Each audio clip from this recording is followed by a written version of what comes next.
Mas hoje falaremos com a médica a doutora Maíra Soliani, tá? Especialista em jejum. Sim, tá? Hoje falaremos muito sobre jejum. Ontem a gente falou sobre cetogênica, falamos um pouquinho de jejum. E hoje a gente vai falar muito mais de jejum do que dieta, mas é claro que a dieta entra, os dois nunca estão separados, né? Eu costumo falar que não existe dieta de jejum intermitente, o jejum intermitente não é uma dieta, pelo contrário, ele é o que você faz fora da dieta, tá? Então, você pode fazer jejum intermitente combinados com diversas dietas, né? Às vezes você come mal, come bem, enfim.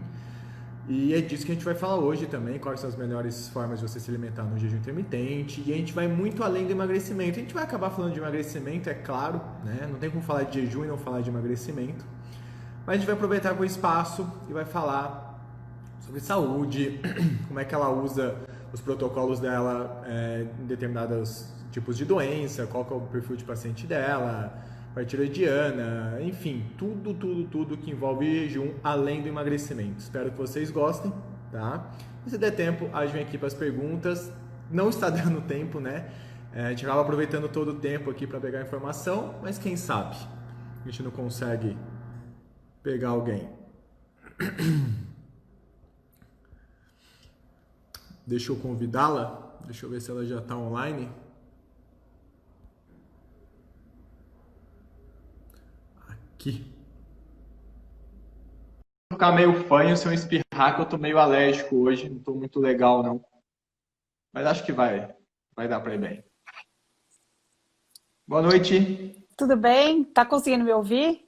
Tudo bem? Seu áudio está ótimo. Áudio e vídeo. Tudo em Então tá ordem. bom. E aí, como é que você tá? Tranquilo? Prazer.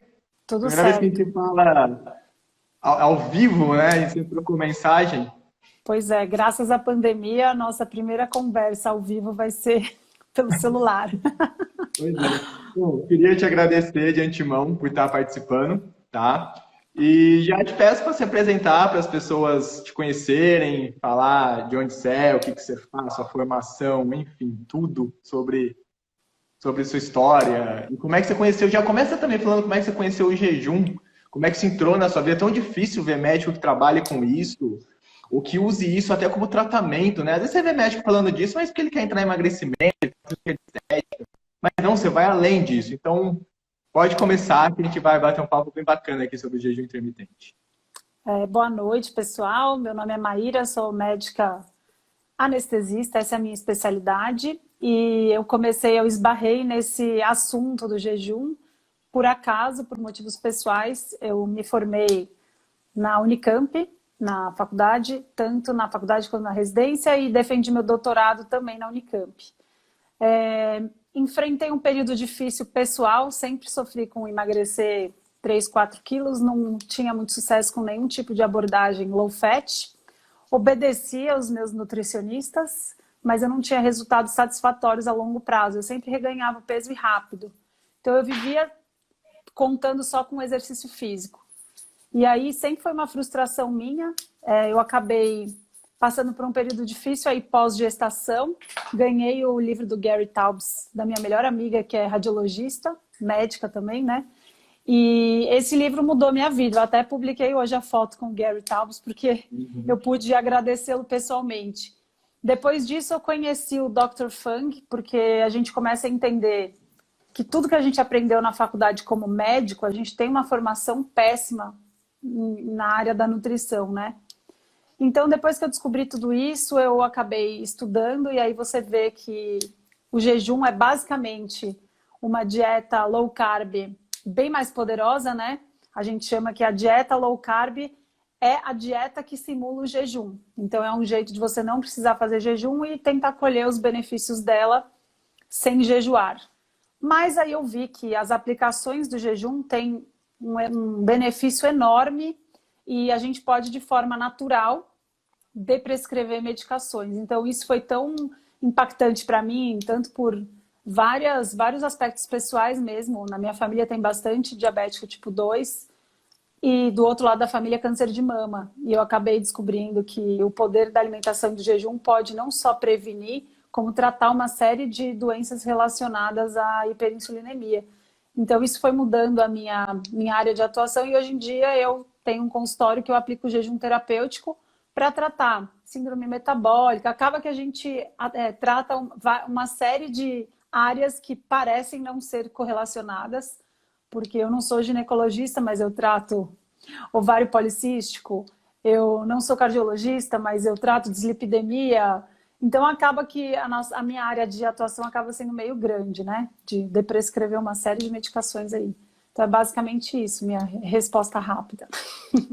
Não, isso é bem comum, porque quando a gente pensa em medicina integrativa, em nutrição, quando a gente fala de low carb, de insulina e os problemas que uma resistência à insulina causa, aí a gente não pensa mais em área de médico, né? Área médica. A gente pensa como um corpo. Então, uma insulina alterada, ela vai mexer em lipidograma, ela vai mexer em fígado, ela vai mexer em ovário policístico, ela pode mexer em comportamento, obesidade, enfim. Então, não tem como... E acho que esse é o grande problema de por que a medicina ela é tão falha na parte metabólica, né, na síndrome metabólica, de emagrecimento e tudo mais, porque cada um tenta jogar para o outro a bola, né? Ah, eu vou até aqui, agora a bola é sua. Eu vou até aqui, e quando você vê a pessoa, ela tá ali fazendo um monte de coisa, nada a ver. E, na minha opinião, faz muito mais sentido o médico falar assim, ó, calma aí, o seu problema é esse. É daqui que vem o resto, né? Então, vamos tratar isso aqui. Fala um pouquinho dessa parte... além do emagrecimento, dos seus tratamentos. Hoje, qual é o seu perfil de pacientes que você recebe? Como é que você manipula o jejum, né, nesses pacientes, tipos de protocolos? Porque as pessoas, é o que eu falei, elas estão sempre ligadas ao emagrecimento. Ok, emagrecimento, restrição calórica, controle da insulina pelo jejum. Mas eu acho que veio muito à tona também o jejum com essa parte de imunidade, da pandemia, pode, não pode, autoimune. Então, vamos andar por esse caminho mais clínico aí. Exato. Então, a aplicação de atuar na causa da origem das doenças, a gente está vendo que o espectro da síndrome metabólica, por exemplo, é muito maior do que a gente pensava. Não é só alterar o HDL baixo, não é só ter um LDL alto, não é só ter a cintura elevada, não é só ter um pobre controle glicêmico, não é só ter pressão alta. A gente começa a ver que resistência insulínica no cérebro, ela altera muito tanto a memória, tanto que a gente começa a introduzir tratamentos não só de dieta cetogênica como de jejum, a gente começa a ter uma melhora da memória. Tem vários estudos já que a dieta cetogênica e o jejum, eles têm uma possibilidade de atuar na proteção do hipocampo, que é a região do cérebro ligada à memória. É a mesma que o sono, uma boa noite de sono, ela regenera justamente, principalmente os neurônios dessa região. Então, assim, tem um amplo campo desde o cérebro. Então, a gente sabe que dieta cetogênica e jejum é usado há mais de 100 anos para tratar a epilepsia refratária. Então, isso para quem não é médico e não é da área da saúde, epilepsia refratária é uma condição que a pessoa tem uma série de convulsões e não consegue controlar com uma, com duas, com três, com 4 medicações. Depois dela não funcionar com uma série de medicações associadas, ela é considerada refratária ao tratamento. E aí, desde de 100 anos atrás, a gente usa o jejum para estabilizar a membrana neuronal e para diminuir a quantidade de convulsões. Então, existe um leque que não para de crescer. Alzheimer é considerado diabetes tipo 3, que é a resistência insulínica no cérebro. A gente tem a tendência de achar que a resistência insulínica só tem efeito do pescoço para baixo, mas não. Um déficit do metabolismo, das mitocôndrias, do mau funcionamento energético no cérebro se manifesta com déficit cognitivo, com memória. Não é à toa que quantos pacientes, isso você com certeza pode falar para a gente também, né, Bernardo? Quantos pacientes que você muda a dieta e no mês seguinte já relatam, nossa, estou dormindo melhor, minha memória melhorou, estou mais disposto. Então, assim, essa parte cerebral eu acho muito importante da gente falar, porque é um campo de atuação que não para de crescer. E até em déficits cognitivos instalados, a gente percebe melhora com o tratamento, tanto com dieta cetogênica, jejum, até cetona exógena. Tem vários estudos que não param de crescer com o uso desse tratamento. Então, Isso eu só falei do cérebro, ainda nem acabei, porque tem enxaqueca. A gente sabe que estabilidade de membrana na enxaqueca também melhora. Então, assim, existe uma série de aplicações. Daí, as mais conhecidas, né? Ovário policístico, dislipidemia, triglicérides elevado, enfim, não para de crescer essa lista, né? Sim, eu tenho alguns pacientes com interações neurológicas no consultório. Então, tem alguns de epilepsia, poucos Alzheimer, Parkinson. Mas essa queixa de memória as pessoas nem consideram, né? Algo normal, estresse, é isso e tal. E, sem dúvida, quando você coloca... Porque o jejum, ele precisa também ter uma dieta preparatória, né? Porque se a pessoa tem uma dieta low carb, pelo menos, ela não vai ter saciedade, ela não vai conseguir fazer o que tem que ser feito. Então, quando você ajusta uma cetogênica terapêutica, coloca DHA, coenzima mitocondrial, mexe na parte de eletrólise, cetona exógena, TCM, então você começa a jogar energia, corpo cetônico naquele corpo, assim, é um mês e meio, um mês e meio, a pessoa volta, é outra pessoa, né? Lógico, o que chama atenção? Perdi 8 quilos, 10 quilos, tal, ok. Mas quando você deixa essa parte de lado e foca, como é que você está dormindo, como é que você está chegando no final do dia? Disposição, né? Vontade de se exercitar. A gente falava, eu tinha 2, 3 por dia, eu tive uma no mês. Entendeu? É muito gritante a melhora que as pessoas têm em pouquíssimo tempo. Né? A gente está falando, quantos anos você faz? Não, a gente está falando de... Eu tenho experiências de 2 meses. Pois é. Tem paciente com esteatose hepática, né, que é gordura no fígado, que em 6 meses desaparece. E aí a radiologista que faz ultrassom fala: o que você fez? 15 anos de gordura no fígado? Como assim 6 meses? Que remédio você tomou? Eu até tenho 2 médicas que são minhas pacientes assim. Elas viram o paciente ter a esteatose hepática, desaparecer a ultrassom e foram lá se consultar comigo. Porque acho que, inclusive, isso é bom para os médicos, né? Eles estão vendo mais e mais os próprios pacientes se curarem de várias afecções que são consideradas doenças crônicas irreversíveis, do tipo diabetes tipo 2, que a gente aprendeu que é uma doença crônica, progressiva, que não tem cura e só vai piorando, e conforme você vai progredindo na doença, você vai aumentando o número de medicações até que você começa a usar insulina. Então, de diabético tipo 2, você usa insulina. Essa é a história natural da doença tratada pela medicina moderna. Agora, se a gente assumir que tudo que a gente fez nos últimos anos para o diabético está errado, a gente consegue tratar o problema, porque o problema não é a glicemia, o problema é a insulina. Então, quando a gente enxerga o problema, a raiz do problema, a gente sabe o que fazer. Por isso que ovário policístico é outra doença que, assim, é revolucionário. 3 meses de jejum direitinho, intermitente, bem feito, a paciente volta a menstruar, começa a ficar regular o ciclo, emagrece. Então, assim, realmente a gente precisa encarar as doenças de uma forma diferente, porque doença crônica, a medicina moderna é péssima, e tudo que a gente melhorou com cirurgia, infecção, doenças infecciosas, a gente ficou péssimo em tratar a doença crônica. E se a gente for ver, não para de crescer, né? Diabetes tipo 2, obesidade, que são, agora atualmente, fator de risco maior para os piores desfechos com Covid. Então, a gente vê agora, na lata, o quanto a inflamação crônica, a hiperinsulinemia, aumenta o risco de doenças, inclusive desfechos de doenças infecciosas agudas. Então, eu acho que, assim, tem muita coisa. O Dr. José Neto, ele falou muito disso na live que a gente fez sexta-feira, eu acho. Eu assisti. Assistiu?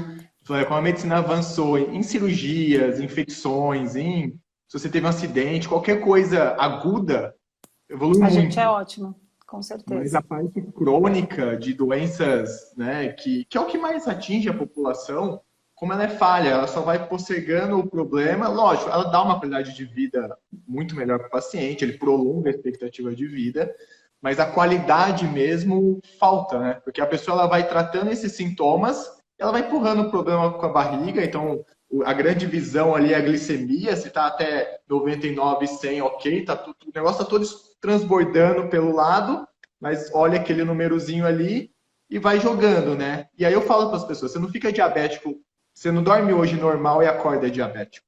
Existem exames Exatamente. por trás que tá vendo o caminho que você está indo, né? Não é uma coisa assim, né? Com certeza. E aí aí vem esse tratamento de diabetes falho, que aí é só metformina, insulina, é assim mesmo, você tem que conviver com isso, e vai, as pessoas se conformam, Não, e e o eu já triste tive é que paciente assim, com a dois gente meses foca, o tratamento do diabetes atual, tanto que assim, eu sou anestesista, eu consigo reverter diabetes. Tipo, um negócio que há muitos anos atrás você ia falar, gente, como é que um anestesista consegue reverter o diabetes em alguém?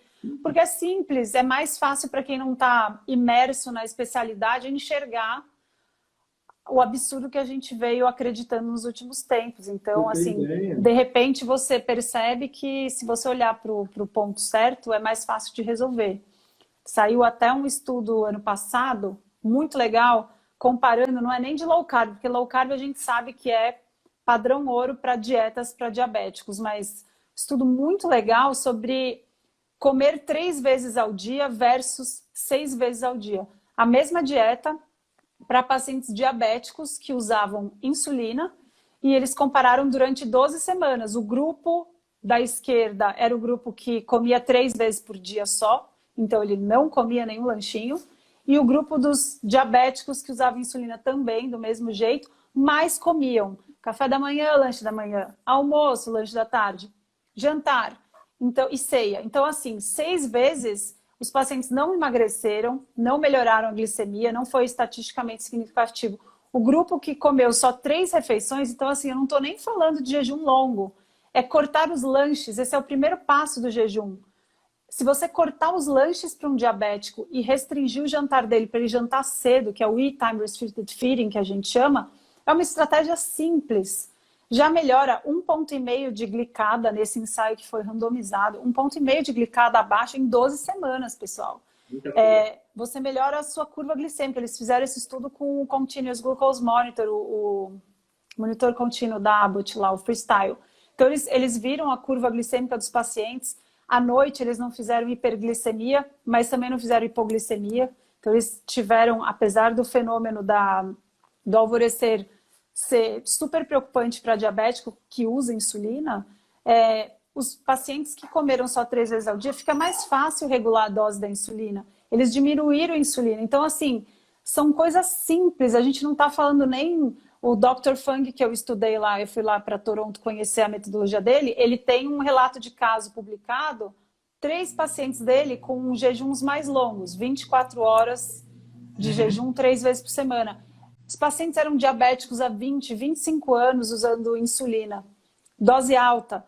Em um mês, nenhum deles usava mais insulina. Então, assim, gente, é um nefrologista que cuida de diabético também. Então, as especialidades estão mudando porque realmente a gente não aprende mais esse conteúdo na faculdade. Então, vivem me perguntando, nossa, que especialidade é a sua? Como assim você trata ovário policístico? Não tem mais ninguém que faça isso, né? Então, assim, a gente precisa difundir esse tipo de abordagem porque é uma forma natural, barata, né? Acessível, e a gente pode fazer Acaba muito mais. voltando um pouco ao passado, né? Cara, o que que é? Eu sou médico, eu trato uma pessoa, eu não trato uma parte de uma pessoa. E estava falando sobre o quanto simples é, e eu concordo, eu atendi uma pessoa uma vez em São Paulo, e ela vinha com um quadro de... A insulina basal dela era 30 e alguma coisa, pra você ter ideia. E aí ela veio com um quadro desesperada, com gama GT muito alto, enzimas hepáticas alteradas, não sei quantas biópsias de fígado, os médicos desesperados, né, fazendo aquilo tudo, porque não sabia de onde era. Tipo, e eu olhei ali todos os números, tal, aquela relação triglicérides e HDL estupidamente bagunçada, PCRU bagunçada, enfim, aquele quadro bem típico de síndrome metabólica avançadíssima. Então, assim, ó, eu sei, eu entendo seu nervosismo, tal, seu desespero, tudo que você já fez, já foi 3 biópsias e tal, mas faz isso aqui. Uma cetogênica com um ciclo de jejum. Então, eu não deixei o jejum dela tão longo todo dia, mas ela fazia 1 ou 2 de 24 horas na semana, ou uns 2, 3 de 16 horas, eu pedia para os dias que sobraram, ela manter o 16, eu tentava em torno de 20. Um mês e meio, o Gama GT dela em 20 alguma coisa. Tipo, de Pois é. 90, 100 para 20 alguma coisa. Uma coisa Eu assim. tenho um paciente hepatopata que é a mesma coisa. Ele começou a passar comigo, a hemato dele falou assim, ah, não vai fazer isso. O que é tudo isso de exame que ela pediu? Nem sei o que é. Cuidado, hein? Começou assim. Hoje em dia ele já emagreceu acho que uns 30 quilos, enzimas hepáticas normais, e no meio do caminho, como ele voltou lá na consulta com ela, ele tinha perdido 10 super rápido. Aí ela falou assim, nossa, como você conseguiu isso? Tá há anos comigo aqui com síndrome metabólica, hipertenso. E depois ela começou, nossa, mas me conta um pouco mais. Então, eu acho que isso é um papel bem legal também que a gente tem em mostrar o resultado dos pacientes para outros médicos para perderem o preconceito. Porque eu acho que só vendo que eles começam a mudar, né? Ou é problema pessoal que faz com que o médico mude de paradigma, ou são os próprios pacientes que mostram que é possível, né? Então é bem legal. Eu acho que é o problema, Mayra, os protocolos engessados, porque quando eu comecei a trabalhar com isso e tal, eu até falo, as pessoas falam, como é que você chegou em jejum, como é que você chegou nesse cetogênica e tal? E foi numa época que eu trabalhava muito com atleta, eu trabalhava muito com lutador. Meu, lutador é um negócio que ele tem um limite de peso, é aquilo, não pode ser 100 gramas para mais, e eles são caras que pesam tipo 80 quilos, seco, e ele quer lutar por 72. Você fala, tá, como é que eu vou fazer isso? Né? Eu estava ainda na época na pós da Unicamp também, fisiologia e tal. Então, eu acho que se eu fosse assim, seguir protocolo nutricional, pirâmide, diretriz, blá, blá, eu nunca ia conseguir, eu nunca ia descobrir isso, eu nunca ia chegar, se eu ficasse fechado a isso. O cabresto. Não, calma aí. Tirei isso tudo. Fisiologia, muita site, coisa, até mesmo, como é que fala? Não é blog, é fóruns americanos e tal. Aí comecei a ver, jejum, cetogênica, toda essa linha. Aí começa, porque eles acabam mexendo também a parte de hidratação e desidratação. Então você começa a entender essa parte de carboidrato. Isso é uma loucura, né? Água, né? Tira carboidrato, tira água. Você entende essa parte da insulina, rim. Então você entra numa fisiologia que é teórica, mas na prática, eles falam, opa, calma aí, isso aqui faz muito sentido. Vou mexer no peso de uma pessoa, brincar com o peso dela tão fácil assim, de fazer 5, 6 quilos de um dia para o outro. Mas por quê? Porque se eu ficasse preso naquela diretriz nutricional engessada, você nunca ia sair, né? Não ia conseguir, ele não ia conseguir, eu não ia conseguir, não ia para frente. Eu acho que os médicos, acho não, tenho certeza, se ele deixar de lado as diretrizes, tudo aquela coisa engessada e for olhar a doença, a patologia e a fisiopatologia dela, a fisiologia da doença, ele vai chegar em jejum, ele vai chegar em cetogênica, ele vai chegar numa low carb, ele vai entrar nesse assunto, entendeu? Eu acho que falta isso, acho que falta, não ser um pouco rebelde, mas deixar de lado essas coisas, essas receitas de bolo, sabe? É isso, faz assim, remédio tal, segue. Então, se esconder nos guidelines é uma posição confortável, né? Então, muitos médicos se escondem nos guidelines e até perguntam, mas aonde está isso no guideline? Então, assim, se você ficar esperando aparecer no guideline, certamente você não vai resolver o problema dos pacientes. E a gente tem que sempre dosar risco-benefício. Então, qual é o risco de você não mudar a sua alimentação para melhorar os seus ovários policísticos? Né? Qual que é o risco de você parar de comer açúcar e pizza? Você vai, né? E isso ninguém pensa, de falar, não tem estudo, porque realmente ovário policístico, você estava falando isso dos médicos se arriscarem, a primeira coisa que eu escuto é, não, olha, ovário policístico não tem nenhum estudo mostrando que jejum seja seguro para... Tudo bem, não tem nenhum estudo randomizado. Agora me fala, qual é o risco de pular a refeição algumas vezes na semana e de repente o seu metabolismo voltar a funcionar e você parar de ter fome, por exemplo?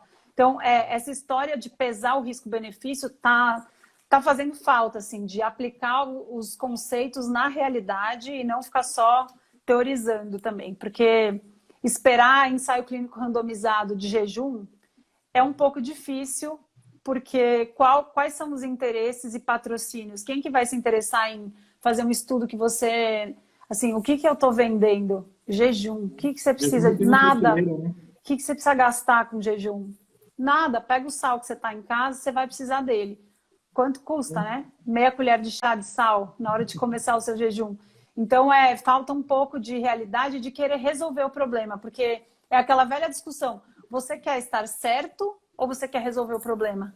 Né? Porque esses tratamentos que a gente aprende aí, inclusive você, né, como nutricionista nas faculdades de nutrição, ainda é a velha pregação de comer de 3 em 3 horas, né? Dieta fracionada.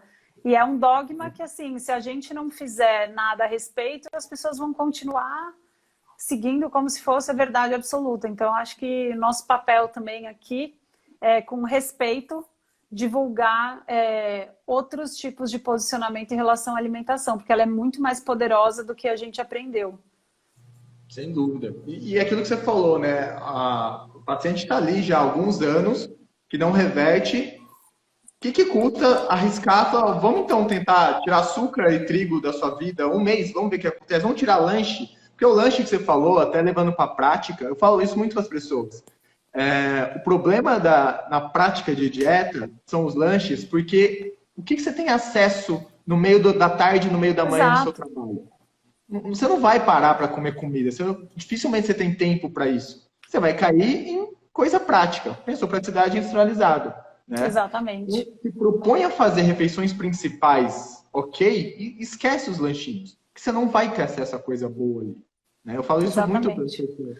O minimalismo, né? Menos, porém melhor. Então a gente precisa mesmo. Preocupe-se com a sua refeição principal, ser nutritiva e ter alimentos, comida de verdade, porque o que é comida de verdade a gente consegue absorver e a gente evoluiu para digerir e utilizar a energia desses alimentos de uma forma saudável para construir tudo que a gente precisa.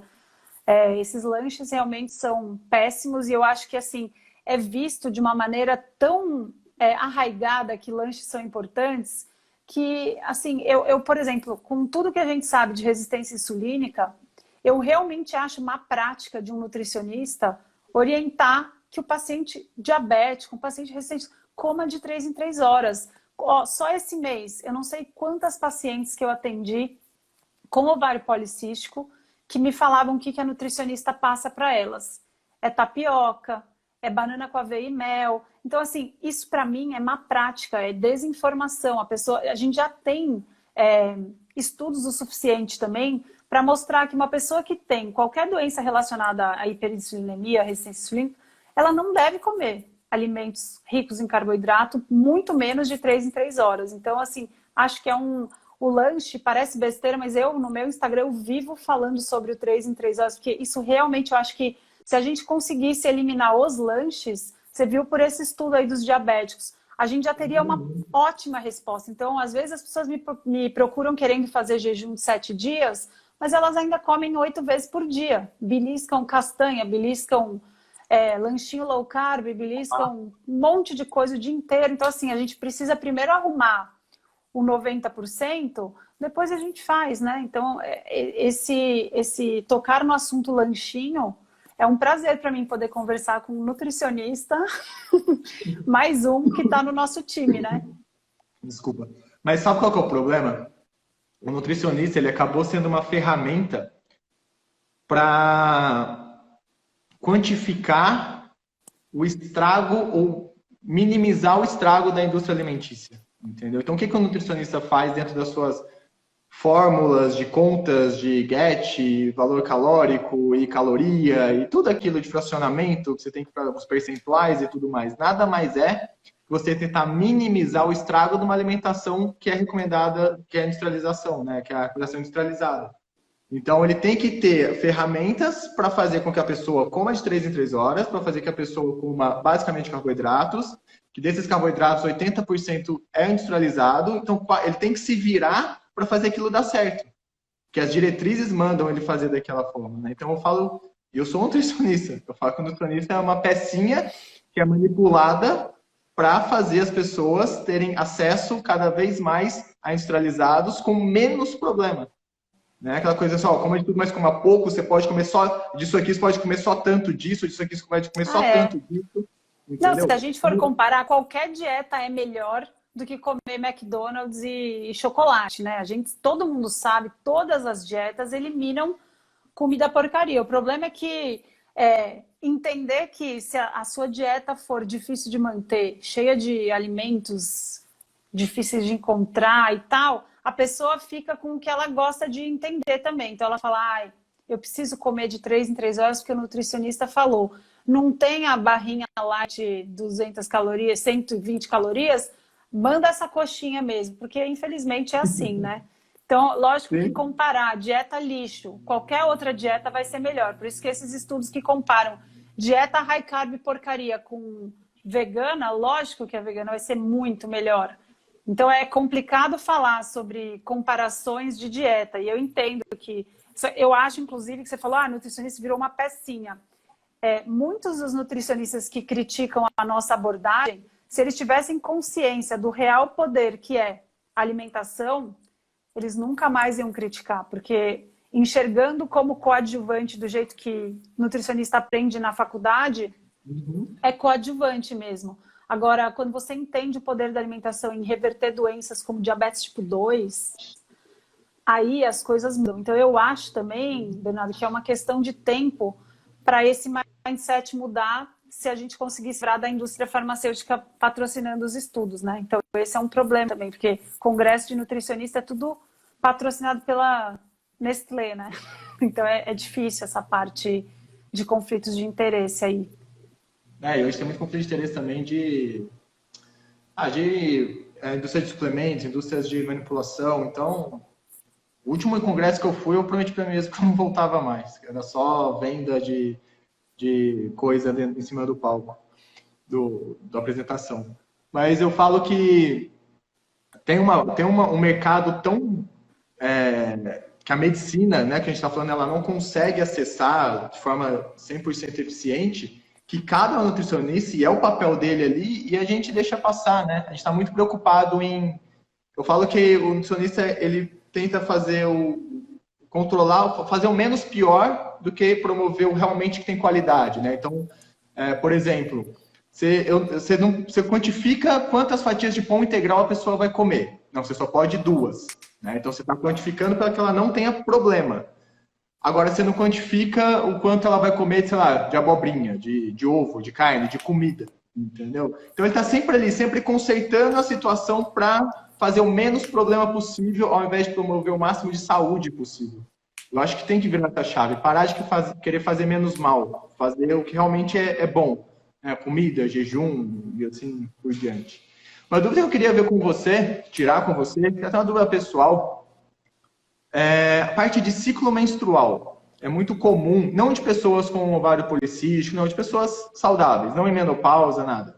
Como se comporta a parte de ciclo menstrual, e até indo um pouco além na questão, quais as diferenças de prática de jejum em homem e mulher? Muito se fala, então, da parte de ciclo menstrual, de tireoide, que mulher não pode fazer mais que X horas.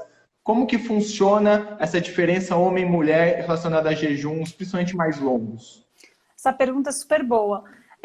Não dá para comparar, porque, assim, se comparar, então eu atendo bastante casal e eu converso disso na primeira consulta, porque se você for comparar um mesmo casal que come a mesma comida em casa e faz as mesmas horas de jejum, eu costumo prescrever parecido para ficar fácil para eles em termos de aplicação prática mesmo do estilo de vida. Se eles se comparam, é sempre motivo de crise e até de desestímulo assim, no começo, porque mulheres elas têm uma resposta diferente a jejum. Normalmente, no primeiro mês, assim, é no mínimo 4 semanas, tanto pela parte hormonal quanto pelo histórico de dietas, porque é muito mais comum mulheres terem no currículo pelo menos umas 9 dietas na vida. Eu, pelo menos, já fiz tudo. Nossa, eu adoro conversar com as pacientes, porque eu já passei por todas possíveis. As mais malucas do mundo eu já fiz também. Então, é fácil de falar. A maioria das mulheres já fez bastante dieta e já sofreu com ioiô. Então, esse início do jejum, às vezes as mulheres demoram para engrenar. E um mesmo protocolo, a gente tem isso até em estudo.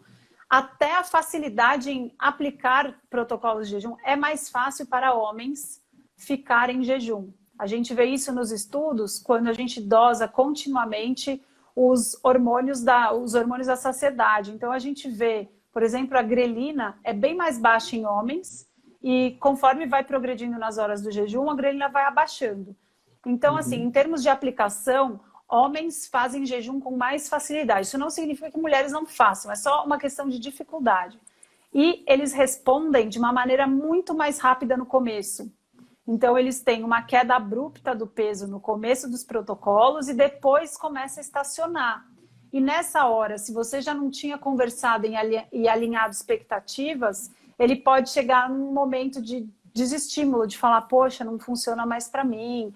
É só porque a quantidade de gordura que ele vai perder por 24 horas vai diminuindo mesmo. Então, a gente precisa mudar o protocolo, aumentar as horas, mudar a dieta, mudar o exercício. Então, tem várias coisas que a gente vai ajustando nesse momento de diminuir. Mulher é o contrário. Mulher, normalmente, demora para engrenar. E esse que é o problema, porque junta com ansiedade, de frustração de nunca funcionar nenhuma dieta, de comer bastante trigo e açúcar com ansiedade, a pandemia, por exemplo. Então, uma série de fatores emocionais que deixam a mulher mais ansiosa por resultado, elas, inclusive o próprio estresse, né? Ele piora e diminui a resposta do jejum por aumentar o cortisol e etc. Então, as mulheres normalmente no primeiro mês respondem menos e elas demoram por volta de 4 a 6 semanas para pegar no tranco e começar a emagrecer mesmo com os protocolos. Então, essa é uma diferença bastante comum. E para mulheres, mesmo ao longo do mês, a gente tem uma variação hormonal muito grande. Então, no período pré-menstrual, normalmente é muito mais difícil jejuar. Então, a gente precisa adaptar o protocolo, às vezes, até dentro do mês variar as semanas, porque é mais difícil jejuar no pré-menstrual. Então, uma estratégia interessante é caprichar na dieta na semana pré-menstrual e depois, durante a menstruação, é bem mais fácil para a maioria das mulheres, se sentem mais produtivas, aí capricha no protocolo da semana seguinte. Então, conversar com as mulheres, com os casais, para não terem uma expectativa semelhante é muito importante para a adesão, porque realmente existe essa diferença prática aí na aplicação dos protocolos. Em relação à tireoide, existe muita polêmica a respeito disso, mas assim, tireoide é uma glândula dinâmica que responde ao seu metabolismo. Então, logicamente no jejum, a gente tem, se a gente dosar lá, o T3 reverso vai estar bem mais alto. Então, assim, a conversão de hormônio, ela é alterada mesmo pelo jejum. O problema é que você não precisa dessa ativação durante o jejum e a gente precisa acoplar com outras coisas. Porque, por exemplo, tem muitas mulheres que têm um hipotireoidismo subclínico relacionado à resistência insulínica. Então, elas vão melhorar fazendo jejum, elas vão melhorar emagrecendo, perdendo gordura visceral. Inflamação crônica também piora a conversão de T3, de T4 em T3, que é o hormônio ativo, sistêmico. Isso não dá nem para ver no exame de sangue. Então, a gente precisa levar em conta muito mais a clínica e fazer uns protocolos variados de acordo com o histórico da pessoa, com quanto de gordura ela tem para perder, quanto de massa magra ela tem para ganhar, para manter. Porque esse é um outro problema que a gente esbarra sempre com jejum, né? Tem muitas pessoas que não têm composição corporal adequada para jejuar. Então, isso é outra coisa que a gente precisa fazer com carinho, com cuidado. E é uma parte cultural mesmo, porque a gente é arraigado em peso. Quem não entende a importância da composição corporal se baseia só na balança. E aí, você mesmo estava falando dos seus atletas, que você gosta de manipular eletrólito e hormônio, porque tem um shift metabólico aí de água gigante. Então, assim, para quem tem o hábito de se pesar todo dia, é outro hábito péssimo para quem busca resultado baseado em balança do quarto. Porque a gente tem mulher, então, com variação hormonal, chega a mudar 2 quilos e é só água. Aí, muito comum, no fim de semana eu me peso, aí eu faço jejum na segunda e muda tudo, eu emagreço. Não, você não emagrece, é água, é o shift de água. A insulina é super poderosa, ela mexe no seu rim, ela altera toda a absorção de sal, de água. Então, assim, tem muitos resultados, a gente precisa mesmo, nessas pessoas que estão muito ansiosas por resultados brutos como o valor do peso, elas precisam de ajuda para aprender a verem o que é importante de composição corporal, aprender todo um novo conceito sobre resultados, né? Eu acho que alinhar resultado é muito importante. E até que a gente comentei, né, sobre lutadores, tal, que eu trabalhei lá atrás. E eu falo para as pessoas, eles ganhavam 6, 8, 9 quilos em 24 horas. Eles não engordavam 8 quilos ou perdiam 8 quilos, né? Então, explicava que parte de glicogênio, água, tal, parte de sódio, potássio, enfim.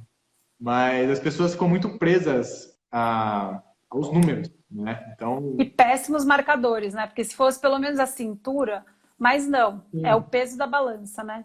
Eu falo muito da roupa. Pega uma roupa sua que tá um pouquinho apertada, coloca ela a cada 15 dias. Pronto. É isso que eu falo também, Bernardo. Eu falo, contra uma calça larga não há argumentos, meu amigo. Se você apertou, tem um paciente meu que ele sempre chega e fala assim, doutora, 6 calças. Então é assim, não importa se vier que você engordou no peso líquido da balança, meu amigo, não tô nem aí, porque se você perdeu gordura no lugar que precisa, que é gordura visceral, você tá no caminho certo. Então é realmente importante a gente medir direito, né? Senão a gente avalia o parâmetro errado e não consegue achar nem perceber os ganhos que teve mudando a dieta e mudando a alimentação. Sim. Mas só para fechar essa parte da tireoide, então, é mito que mulher não pode fazer jejuns longos? É mito. Jejum de 24, 36. Você aplica protocolos de jejuns mais longos em mulheres numa boa, né? Com certeza. É só a frequência que a gente tem que fazer, porque uma coisa que é muito comum é tão prático não comer o tempo inteiro e traz um poder tamanho, não só a praticidade, mas é a liberdade de não depender como se tivesse uma coleira atrás de uma geladeira. Então, a liberdade de você não depender de comida é tão grande que, às vezes, vira um problema do paciente chegar comendo uma vez por dia, todos os dias. Aí sim, não é interessante, porque a gente acostuma, se a gente faz a mesma coisa todo dia, o nosso corpo se adapta. Então, não é interessante comer, a gente até chama isso de OMAD, né, que é One Meal a Day. Comer uma vez ao dia não é interessante como um protocolo contínuo. O ideal é alternar, tanto que a gente chama de ADF, Alternate Day Fasting. Pelo menos um dia não pode ser igual ao outro. Eu uso muito o ciclo de jejum, mas eu consigo fazer de fato, ok. Uso muito uma estratégia que também tem a parte de ansiedade, né? Então ela fala, mas eu não tenho fome. Fala, tá, faz uma refeição menor, como se fosse um pré-lanche, umas 3, 4 horas antes da refeição principal. Seu apetite ele vai abrir, vamos falar assim. Você vai ter mais fome para fazer o jantar, o almoço, o que você queira. Mas eu gosto muito do ciclo, de oscilar 16, 24, aí você faz 36 a cada 3 semanas, você joga um bem mais longo a cada 3 meses. Gosto bastante dessa bagunça metabólica. Né? É super importante. Super importante. Você costuma trabalhar com carb-up? Você pede para os seus pacientes dar, às vezes, uns feeds de carboidrato alguns dias, lógico, bem espaçados ou não? Assim, eu não costumo atender atletas. Eu não tenho experiência com isso, mas naturalmente isso acontece e eu acho salutar. Eu não estimulo, mas assim, refeições livres quase todo mundo faz, né? Então acaba que sempre tem. E eu tenho um protocolo que eu gosto de seguir, que é toda segunda-feira eu faço um longo, ou de 24 ou um pouco mais. Eu acho que, assim, para mim a saúde metabólica é uma maneira fantástica para manutenção. Lógico que eu também, ao longo da semana, faço vários outros por praticidade. Mas, assim, eu tenho como protocolo mesmo, toda segunda-feira que estão me perguntando aqui, eu faço pelo menos um de 24. Às vezes eu estendo. E acaba que assim, é interessante a gente propor isso, porque no fim de semana a gente acaba sempre comendo alguma coisa extra, a mais. Eu, por exemplo, apesar de manter o meu estilo de vida, sempre aumento, por exemplo, como um pouco mais de carbo do bem, uma batata, uma abóbora cabotiá ou uma batata na churrasqueira junto com o churrasco. Então, eu gosto de ciclar, mesmo que semanalmente também, eu gosto de contrastar, assim, eu acho interessante. Eu uso bastante esses carb-ups, tanto para a parte social, atleta também, né? Até daí já vai ter a parte mais de função e posição de glicogênio, mas até com parte muito social e quebra do platô, né? Eu falo muito para as pessoas que começam a restringir, ela começa a travar no peso. Eu falo, pega uma refeição ou duas num período de mais ou menos 8 horas, livre, com bom senso, e volta em seguida. E aí eu fiz aquela aumentada de, ó, 2, 3 quilos vão subir, que é água, depois você vai ver que vai fluir melhor, né? Então eu gosto muito de usar essa, eu chamo de bagunça, não sei se tem um nome técnico para isso, mas que é o ciclo de jejum com as quebras a cada 3, 4 semanas. Tá? O peso ele praticamente não trava, ele vai baixando, baixando, baixando. Não, eu acho super interessante essa liberdade aí, principalmente do ponto de vista comportamental, porque, lógico, quem tem compulsão é diferente, né? Mas quem não tem, eu acho muito importante ir simulando a vida real para que vire sustentável a longo prazo. Então, essas exceções são boas até para aumentar a adesão à dieta a longo prazo. E acho interessante também porque o jejum, ele traz você volta a valorizar melhor a sua alimentação, né? Então, assim, esses períodos de carb up são até interessantes do ponto de vista comportamental, de você ver como você fica com a sua relação com a fome. Porque ela normalmente aumenta muito mesmo comendo carbo refinado. Então, quem acha que foi curado com jejum e dieta, volta a comer pizza com macarrão e pão de queijo todo dia para você ver como a sua fome vai voltar loucamente. Então, esses períodos de ciclar eu acho muito interessantes por isso, porque eu peço que os pacientes aproveitem como uma experiência mesmo comportamental de perceberem a própria fome, porque o jejum é muito instrutivo nesse sentido, né? De reeducar o paciente a olhar para o jeito que ele sente fome. Então, é bem legal. Eu falo até pela parte comportamental, eu falo para as pessoas que a quebra, ela é um momento de você realmente ter sua vida social, às vezes você tem vontade e tudo, mas é uma forma de você treinar, porque quando a gente pensa em manutenção e um processo a longo prazo, é hipocrisia falar que a gente nunca quebra. Eu falo, você tem que treinar a volta à dieta. Né? Porque às vezes você fala assim, não, eu não vou quebrar, eu tenho medo. Eu falo, não, eu tô te pedindo, quebra a dieta final de semana que vem ou outro, escolhe uma data, ocasião especial, porque você tem que saber sair, você tem que saber voltar. Se você não treinar isso durante o processo de emagrecimento, você não vai manter. Porque você vai quebrar, quebrar e não sabe voltar. E esse processo é bem complicado, inclusive da gente falar em rede social, porque as pessoas só escutam o que elas querem, né? Mas da parte clínica mesmo, a gente precisa vir bem da personalidade de cada um, porque tem pessoas que gostam de se premiar, tem dó de si mesma e gostam de se premiar com comida demais. Então, para essas pessoas, a gente precisa ser um pouco mais restrito por causa do próprio comportamento de querer buscar recompensa e consolo na comida. Já outras ficam naquela paranoia cetogênica que querem aumentar o nível de cetona a qualquer custo. Aí você pergunta assim, para que você quer a sua cetona alta? Aí a pessoa fica assim, não sei.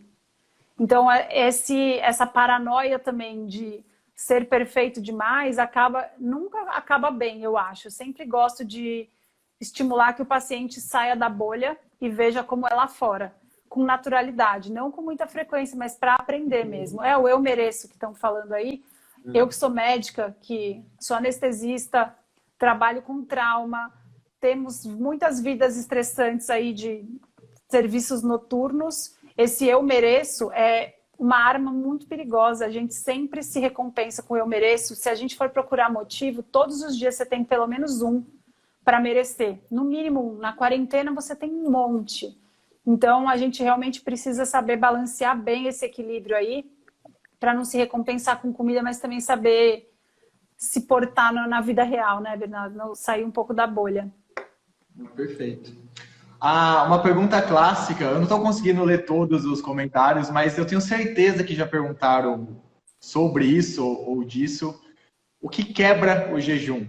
Né? Então, jejum calórico, jejum metabólico. Não quebra jejum, não está quebra jejum. Então, o que quebra o jejum? Explica para esse povo. Então, a pergunta que não quero... As pessoas acham que é má vontade, mas assim, para que você está fazendo jejum? Isso importa. Hoje em dia, o jejum terapêutico é igual a qualquer outra medicação. Você usa a dose com a frequência de acordo com o seu objetivo. Então, para que você está fazendo jejum? É para emagrecer? É para tratar o diabetes? Para tratar o diabetes, às vezes, só o Eat Time Restricted Feeding, você nem emagrece e melhora a sua glicemia. Então, assim, pode ser que comendo até hipocalórico tenha o mesmo efeito do jejum. Então, vamos falar basicamente, o jejum clássico é só água. Então, fica fácil você saber se quebra o jejum X, Y, Z, A, B, C, D. Tudo quebra jejum se não for a água que você está tomando. Essa é fácil de responder. Aí, o que a gente faz? A gente faz umas jogadinhas para roubar e ainda assim ter o resultado do jejum. E isso é muito importante para a vida real, porque a gente quer que os pacientes fiquem melhor. E para isso, às vezes, a gente precisa facilitar a vida deles. Então, se o objetivo é emagrecer, se o objetivo é controlar a sua hiperinsulinemia, reduzir a sua insulina, às vezes, fazendo uma dieta hipocalórica, de menos de 500 calorias por dia, você pode ter um efeito ótimo em não despertar a sua insulina em níveis elevados. Isso a gente desperta como? Com carboidrato e proteína. Então, por exemplo, tomar um caldo de osso, que é o caldo que extrai os nutrientes dos ossos e não é muito calórico, é quase desprezível, ele mantém o seu jejum metabólico, mas se você estivesse fazendo jejum para autofagia, ou se você tem doença intestinal inflamatória e precisa descansar, a gente chama de gut rest, né? Descansar o seu intestino, as suas células intestinais pararem um pouco de trabalhar, aí se for até a cafeína quebra. Então, tem vários degraus. Você pode fazer o jejum clássico só com água, você pode fazer o jejum com líquidos não calóricos, então você pode tomar água, chá e café à vontade, junto com sal para não ter efeito colateral. Esse é o jejum que eu mais uso, que eu acho ótimo. Aí você pode usar os complementos modificados de jejum. Então você pode usar o caldo de ossos, que é uma ótima para trazer nutrientes, para facilitar a vida do paciente, para que ele consiga aderir e cumprir as horas dele para doenças metabólicas. Então, para diabetes, mesmo para ovário policístico, para emagrecimento, o benefício de você conseguir cumprir suas horas vale a pena. Então você faz o jejum com caldo de ossos, que você está ótimo. Para jejum mais longo, eu gosto de usar o caldo de ossos para não ter distúrbios hidroeletrolíticos. E você pode querer buscar o jejum para a saúde, como limpeza, como é milenarmente conhecido, para rejuvenescer, etc. Essa é uma área da medicina que é muito mais difícil de estudar, então a gente não tem como medir o quanto de autofagia você está fazendo ou não, não existe marcador de autofagia. Então, é na base da teoria, mas o que a gente sabe é que desde de células, de seres unicelulares até mamíferos, restrição calórica é o mais poderoso para reforçar a longevidade, para aumentar o tempo de vida dos animais, dos seres vivos. Então, restrição calórica é super poderoso e o jejum com nada pode ser a melhor estratégia para autofagia, para renovação de células imunes, etc. Então, tem uma série de variações de jejum. Não é a mesma coisa que você falar assim, eu faço esporte olímpico. Tem um monte. Que tipo de esporte olímpico você faz? Mas é que, como as pessoas não conhecem, colocam tudo na mesma coisa. Mas as possibilidades são infinitas de combinação de efeitos interessantes. Ótimo, perfeito. Perfeito. Para a gente fechar, que o nosso tempo está acabando, um tema que também muita gente questiona. Queria que você falasse um pouquinho sobre a parte de hidratação no jejum, água, né? A parte de sal, que você falou até no começar o dia com sal, então, sal simples, não, o que você usa, e um pouquinho também do jejum seco. Eu sou bem contra, mas eu queria saber a sua opinião também. Sim, olha o doutor José Neto aí. Jejum seco, eu acho que, assim, a gente sempre tem que pesar risco-benefício. E é a mesma coisa que eu te falei, qual é o risco de você mudar a sua alimentação e ver se você melhora dos ovários policísticos, mesmo sem ter ensaio clínico randomizado? É a mesma coisa para o jejum seco, mas o contrário. Qual é o risco que você corre fazendo jejum seco? Vários. A gente sabe que o jejum e a dieta cetogênica reduzem a insulina e ela tem uma ação por via da aldosterona também nos seus rins. E você vai excretar sal e você vai excretar água, você vai liberar muita água. A gente sabe que o principal efeito colateral do jejum é desidratação e hiponatremia. A gente sabe desse efeito colateral. Qual é a vantagem em querer fazer um jejum seco? A gente não tem estudos que mostrem que o jejum seco é mais poderoso que o jejum com água. Então, essa moda do jejum seco, poucas coisas eu não acho interessante, eu não investiria o meu tempo em tentar aplicar um protocolo desse, porque eu não acho seguro. Então, faz sentido, né? sim. Qual que é a sua outra dúvida? E qual Ah, o sal você usa? Se é o sal normal, o sal light que tem muito potássio? Você combina, por exemplo, um sal de magnésio, um Thompson? Qual que é os tipos de sais que você usa para hidratar essa olha, pessoa? eu procuro aplicar o mais simples possível, porque se ficar difícil as pessoas não fazem.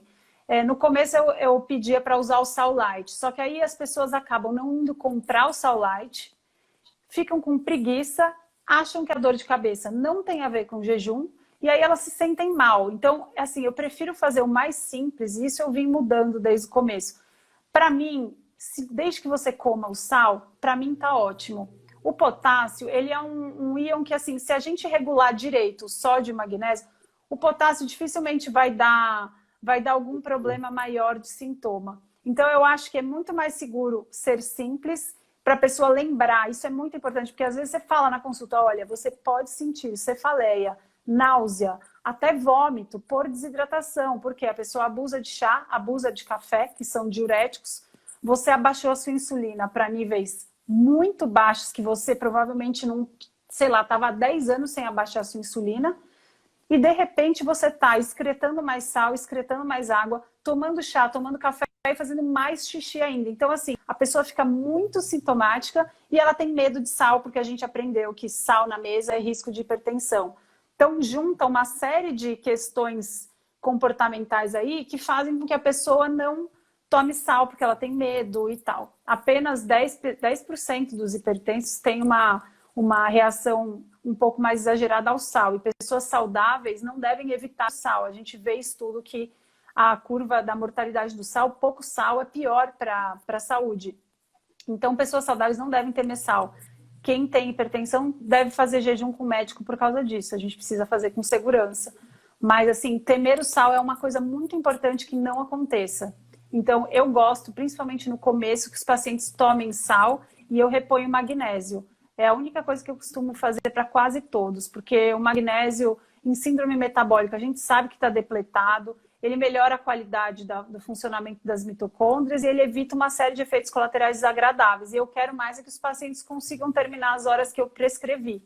Então, a gente tem que cuidar da segurança e do bem-estar, né? Então, acho que sal e magnésio são os meus, assim, para todos. Eu também sempre entro com magnésio, então quem me segue aí no Instagram. Eles perguntam muito, eu abro muito aquele quadrinho de perguntas, e sempre as mesmas perguntas, ou, né, com os mesmos sintomas, eu falo. Eletrólito, magnésio, Você água. usa de malato também, né? Que até tá gravado no celular. Oi? Você usa de malato também, né? Uso de malato para quem é mais atleta. Eu gosto muito do quelado para reposição normal, mas é os Para dois. sono, treonato, para enxaqueca, treonato. Eu gosto bastante, funciona bem. Legal. Lembrando, gente, quem é hipertenso, tá? É bom fazer um acompanhamento médico, com certeza, porque provavelmente a dosagem do seu medicamento vai mudar. Então, tome muito cuidado com isso, tá? Exatamente, é igual a glicemia. Igual para quem toma insulina, tá, exógena, e faz protocolo de jejum cetogênico low carb, também essa medicação ela vai ter que ser ajustada pelo seu médico, tá? Não faça sozinho e também não é um nutricionista que faz isso. E para quem tem dificuldade em comer sal, que isso já teve um relato também para mim, vários de náusea, do gosto, existem cápsulas de sódio, cápsulas de eletrólitos, suplementos que não vêm açúcar e tem saborizado. Então, tem hoje isso no mercado que eu falo, lojas, né, de produtos naturais, para você que não consegue o sal direto. Tá? Meu marido é triatleta, essas cápsulas de sal aí são parte integrante. É muito com cetose de jejum. Exatamente. Inclusive, eu te encaminho vários, viu, Bernardo? Obrigado. Queria te agradecer, 30 segundinhos para a live cair, deixa sua mensagem para o pessoal, onde eles te encontram e tudo mais. 20 segundos. Pessoal, no meu Instagram tem a maior parte do meu conteúdo e eu espero que vocês comecem a questionar o senso comum, porque esse senso comum deixou o mundo doente. Tem uma forma natural de reverter, que é mudando os hábitos e comendo comida de verdade e não comendo o tempo inteiro. Então é isso.